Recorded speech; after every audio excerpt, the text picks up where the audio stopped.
في واحدة بتقول: يا بنات قولولي أنا عملت حاجة غلط، أنا واخدة خطيبي عن حب. المهم من أسبوع قلت له عايزين نخرج أنا وأنت، وهو وافق وقال لي ماشي، واتفقنا هنخرج فين وكله تمام. يوم الأربع رنيت عليه وقلت له يلا ننزل.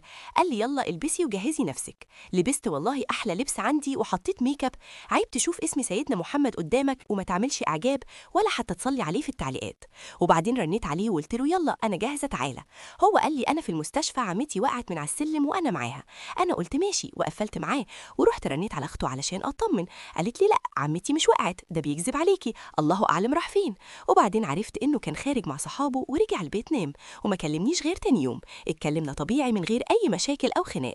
بس أنا من قهرتي امبارح رنيت عليه وقلت له تعالى نخرج والحساب وكل حاجة عليا، هدية مني ليك يا حبيبي.